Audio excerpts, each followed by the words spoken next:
नमस्कार, मैं हूं दीपाली राणा। आप देख रहे हैं कमोडिटी कॉल और कमोडिटी बाजार के एक्शन पर तो नजरें हैं ही खासतौर से बुलियंस पर, क्योंकि सोने चांदी में जो रिकॉर्ड तेजी है वो रुकने का नाम नहीं ले रही है। क्या समीकरण यहां से बन रहे हैं, कहां तक भाव पहुंचेंगे, बजट को लेकर के एक्सपेक्टेशंस हैं, इन सब मुद्दों पर हम करते हैं बातचीत। विघ्नहर्ता गोल्ड के फाउंडर महेंद्र लूनिया हमारे साथ मौजूद हैं और साथ ही एलकेपी सिक्योरिटीज के वीपी जतिन त्रिवेदी बने हुए हैं। आप दोनों का ही स्वागत है इस शो में। महेंद्र जी, पहले तो यही बताइए, हो क्या रहा है ये सोने चांदी के भाव में? डर भी लग रहा है, इतना चल चुके हैं कि पता नहीं कब ये तेजी थम जाए, कब ये थोड़ी करेक्शन आ जाए, लेकिन ऑब्लाइज तो किसी के भी ऐसे थॉट्स को मार्केट कर नहीं रहा है। अभी क्या रहा है दोनों पर? एक्चुअली कोई सेंटिमेंट यहाँ पर डिस्काउंट करने के लिए या तो फिर कम करने के लिए बातचीत नहीं हो रही है। कोई भी अनसर्टेनिटी खत्म नहीं हो रही है, जबकि वो कंटिन्यूअसली बढ़ती जा रही है। दूसरी चीज, अभी अगर आप देखो कि शॉर्टफॉल्स आ रहे हैं अभी चांदी या तो फिर अगर गोल्ड के भी डिलीवरीज में शॉर्टफॉल आ रहे हैं, जिसके कारण उसके रेट भी आपको बढ़ते हुए दिखेंगे। तीसरी तरफ अगर आप देखते हो कि डोनाल्ड साहब जो कंटिन्यूअसली इसे बूस्ट अप कर रहे हैं, ये भी चीज कंटिन्यूअसली यहाँ पे आ रही है। हम अगर रिटेल मार्केट की बात करें तो रिटेल मार्केट में सच में अभी पूरे हमारे कारोबारी शांत बैठे हुए हैं और इन्वेस्टर सिर्फ यहाँ पे कुछ ट्रेड कर रहे हैं। बाकी कुछ यहाँ पे हलचल नहीं हो रही है। अनसर्टेनिटी बढ़ने के कारण कंटिन्यूअसली यहाँ पे नई चीज आ रही है। 10-15% का अगर आप देखते हो ना, एकदम से चांदी में हमने कभी ऐसा देखा गया एक एक दिन में $10 बढ़ रही है। तो ये सभी चीजें हैं जो अनसर्टेनिटी काफी बढ़ने के कारण दिखाई दे रही है। बिल्कुल। अच्छा, फिजिकल मार्केट में क्या हाल है फिर ऐसे में महेंद्र जी? मतलब वहां तो इतनी तेजी का कुछ असर देखने को मिला है फुटफॉल्स पर, वॉल्यूम्स पर? तेजी के कारण आजकल यानी कि कारोबारियों की यहाँ पे कोई भी नहीं दिख रहे। अगर आप थोड़ा सा अगर आप मार्केट को रूबरू करोगे तो आपको दिखेगा हमारे कारोबारी लिटरली में शांत बैठे हुए हैं। कस्टमर यहाँ पे नहीं आ रहा है। जिनकी शादी शादी वगैरह की जो काम है, वहां पर पुराने गहने ही सिर्फ मोल्ड करके फिर से नए बनाए जा रहे हैं। बाकी चीजें नई खरीदारी, अगर जिसका मान लीजिए 100 ग्राम लेने का इरादा था, वो 10-20 ग्राम के ऊपर अपना काम चला रहा है।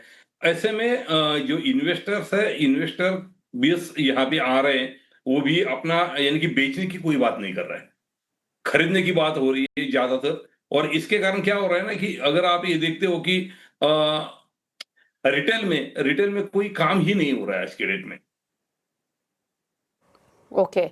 अच्छा, एक चीज और महेंद्र जी, अब क्योंकि अब बजट नजदीक है तो बहुत एक्सपेक्टेशंस लेकर चल रही है इंडस्ट्री, स्पेशली ऐसे में जब भाव रिकॉर्ड स्तरों पर पहुंच चुके हैं, जहां पर फ्लोज काफी स्ट्रांग हमने आते हुए देखे हैं, ऐसे टाइम में जहां पर फिजिकल होल्डिंग के मामले में इंडिया का सबसे स्ट्रांग स्टांस है, घरों में सोना बहुत है, तो उस पर्सपेक्टिव से, इन तीनों चारों पॉइंट के पर्सपेक्टिव से, ड्यूटीज के पर्सपेक्टिव से आप क्या एक्सपेक्ट कर रहे हैं या क्या विश लिस्ट है आपकी?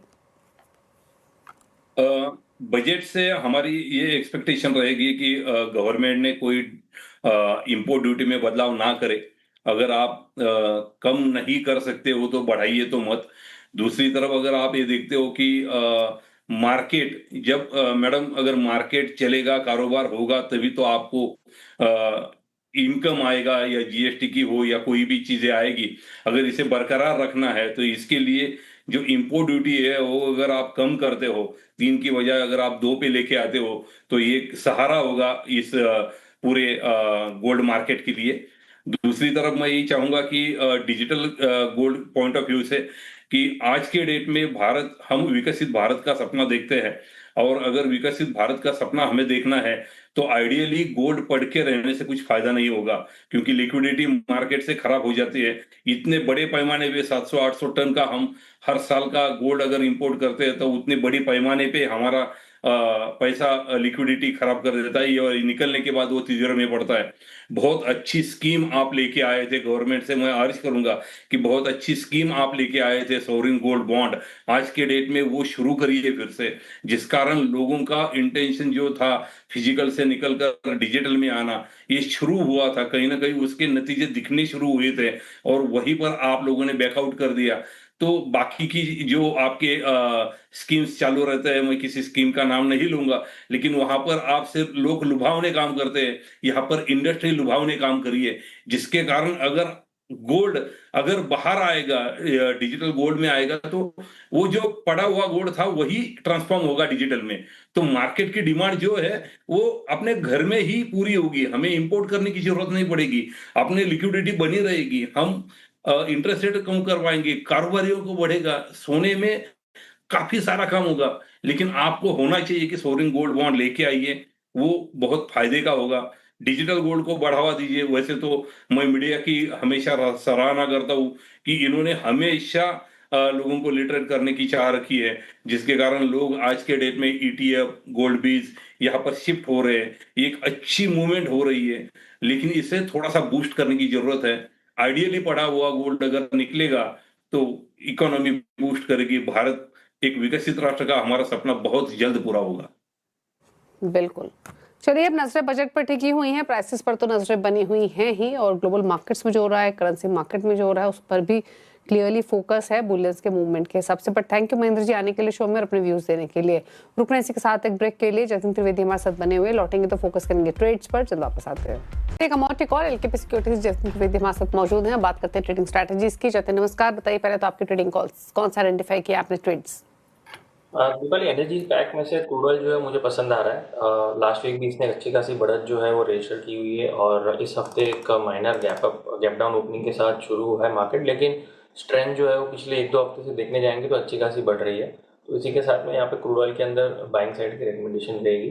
5540 के नीचे स्टॉप लॉस रहेगा, हायर साइड पे 5675 से 5700 तक के टारगेट रहेंगे। 5600 से लेकर 5580 के बीच में लेंगे तो रिस्क रिवॉर्ड आपका फेवरेबल बन जाता है, वहाँ पर एंट्री पॉइंट अच्छा लग रहा है मुझे। दूसरा जो पिक रहेगा वो एल्यूमिनियम के अंदर रहेगा। एल्यूमिनियम जो है वो कहीं ना कहीं रेंज कारोबार से थोड़ा सा आगे बढ़ते हुए एक पॉजिटिव साइड की ट्रेंड जो है वो पकड़ सकता है। एल्यूमिनियम फरवरी मंथ का कॉन्ट्रैक्ट है, इसके अंदर बाइंग करने की सलाह है। स्टॉप लॉस जो है वो 316 के नीचे का रहेगा, अभी 320 का भाव चल रहा है फरवरी कॉन्ट्रैक्ट जो है वो, और हायर साइड में 325 से 327 तक के टारगेट रख के चल सकते हैं। ओके अच्छा जतिन, सोने चांदी पर यहाँ से ब्रॉडर पर्सपेक्टिव आपका क्या है? क्या सलाह उन ट्रेडर्स के लिए, इन्वेस्टर्स के लिए है जो अच्छे प्रॉफिट्स पे हैं? क्या व्यू है अभी? जो भी बाइंग साइड के लॉन्ग पोजीशन होल्ड कर रहे हैं उनके लिए ट्रेलिंग स्टॉप लॉस रेकमेंड करूंगा मैं। जो यहाँ पे ट्रेलिंग अपना स्टॉप लॉस लेके चलना है सोने के अंदर वो है अराउंड अबाउट 1,55,000 के नीचे का। 1,55,000 के नीचे जो ट्रेड करना शुरू करता है तो वहाँ से आपको लॉन्ग पोजीशन से वो एग्जिट करना है। शॉर्ट साइड की रिकमेंडेशन अभी फिलहाल नहीं है, फ्रेश लॉन्ग पोजीशन जो फिलहाल यहाँ से नहीं बन रही है। बस ट्रेलिंग स्टॉप लॉस जो ऑलरेडी पोजीशन में उनके लिए सलाह है। अगर किसी ने शॉर्ट किया और पोजीशन फंस गई है तो उसको अपना स्टॉप लॉस जो है वो स्ट्रिक्टली 1,60,000 पे रख के चलना है। 1,60,000 के ऊपर अगर ट्रेड करना शुरू कर देता है सोना तो नेक्स्ट लेग ऑफ रेजिस्टेंस जो दिख रहा है वो कहीं ना कहीं 1,62,000 से 1,63,000 के बीच में बन रहा है, तो एक्सटेंडेड लेवल से है। सो जो भी है ओवरऑल क्या जो पोजीशन कैरी कर रहे हैं उनको स्टॉप लॉस मैंने दिया है, उसके हिसाब से लेके चलना है। चांदी की अगर उसी सामने बात कर लें तो बढ़त जो है वो बहुत ही हाई पीक पे है। डेली एवरेज जो है वो भी बढ़ चुका है, और हर सोमवार को हम देखते हैं कि बड़े गैप के साथ ही ओपन हो रहा है। तो यहाँ पर अपनी जो पोजीशन अगर किसी ने बहुत ही स्ट्रांगली ओपन रखी है और अभी भी होल्ड करना चाहते हैं तो स्टॉप लॉस जो है वो कहीं कहीं स्ट्रिक्टली फॉलो करके चलना है। और जो चांदी के अंदर स्टॉप लॉस बनेगा वो बनेगा 3,39,000 का। 3,49,000 के स्टॉप लॉस के साथ में यहाँ पे आपको पोजीशन होल्ड करके चल सकते हैं जो ऑलरेडी पोजीशन में है। फ्रेश बाइंग पोजीशन यहाँ पे बिल्कुल भी फिलहाल एडवाइजेबल नहीं कर रहे हैं हम, और साथ ही साथ में शॉर्ट पोजीशंस भी अवॉइड नहीं कर रहे हैं। वेट एंड वॉच सिचुएशन है, लेकिन जिसकी ऑलरेडी पोजीशन है उनके लिए ट्रेलिंग स्टॉप लॉस रेकमेंड जरूर कर रहे हैं जो है 3,49,000 का। ओके अच्छा, एनर्जी पैक पर क्या राय है, स्पेशली कच्चे तेल और नेचुरल गैस पर? कच्चा तेल जैसे मैंने बताया दीपाली की बाइंग साइड का रिकमेंडेशन इसमें चल रहा है। 5500 के नीचे का जो है वो मैं लेवल देख रहा हूँ, एक स्टॉप लॉस लेवल जो भी लॉन्ग पोजीशंस है उसके लिए। फ्रेश लॉन्ग पोजीशंस भी ऐड करके चल सकते हैं 5600 से 5580 के बीच में। हायर साइड में 5700 5750 के लक्ष्य के हिसाब से। नेचुरल गैस के अंदर रोलिंग कॉन्ट्रैक्ट जो फरवरी वाला है उसके अंदर व्यू पॉइंट बना हुआ है, पॉजिटिव साइड के संकेत उसमें भी दिख रहे हैं। पिछले हफ्ते 10 दिन में नेचुरल गैस ने बहुत अच्छी बढ़त दिखाई है, जहाँ पर 400 के लेवल से सीधा 600 का लेवल रजिस्टर किया था जनवरी कॉन्ट्रैक्ट ने। अब फरवरी कॉन्ट्रैक्ट जो है वो नया कॉन्ट्रैक्ट बन जाता है ट्रेडिंग के लिहाज से, तो वहाँ पर जो स्टॉप लॉस है बाइंग का वो बन रहा है 328 के नीचे का, जो अभी 342 पे चालू है। हायर साइड पे 358 से लेके 365 के रेंज में यहाँ पे मुझे लग रहा है आने वाले दिनों में आपको लेवल्स देखने मिल सकते हैं। तो बाइंग साइड की रिकमेंडेशन नेचुरल गैस और एनर्जी पैक क्रूड ऑयल दोनों के अंदर बरकरार है। ओके अच्छा, एग्री कमोडिटी पैक से कुछ ट्रेडिंग व्यूज रहेंगे आपके, कुछ स्ट्रैटेजीज वहाँ? देखिए नॉन एग्री में तो मोमेंटम काफ़ी हद तक स्ट्रांग है, ट्रेंडिंग भी है।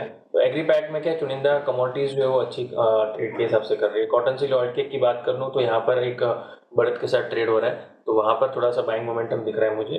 तो कॉटन सील ऑयल केक के अंदर 3430 के स्टॉप लॉस से यहाँ पर मेंटेन करना है अपनी पोजीशन जो है वो 3540 3550 इस लेवल्स के अंदर मुझे लग रहा है वहाँ पर एक बार के लिए जा सकता है। जो नई पोजीशन ऐड करनी है तो भी कर सकते हैं 3450 के नीचे और 3400 के नीचे अपना स्टॉप लॉस पकड़ के चले। दूसरी जो एग्री पैक में रिकमेंडेशन रहेगी वो जीरा के अंदर रहेगी।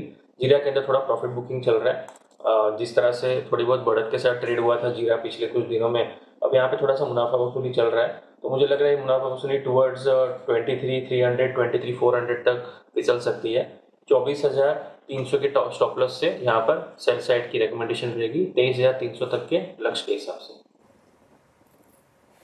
ओके चलिए, तो ये रही आपके लिए एग्री कमोडिटी पैक पर। और यहाँ आज थोड़ी सी नरमी देखने को मिल रही है जीरे में, बाकी कमोडिटीज़ का हाल भी आपने देखा। तो ये कुछ trading views non agree pack से आपको जतिन ने रेकमेंड किए हैं। चलिए शुक्रिया जतिन आने के लिए शो में और सभी ट्रेडिंग स्ट्रैटेजीज पर बातचीत करने के लिए, थैंक यू। इसी के साथ इस शो में तो इतना ही। ब्रेक के उस पर आप देख सकते हैं हवा समाचार। नमस्कार।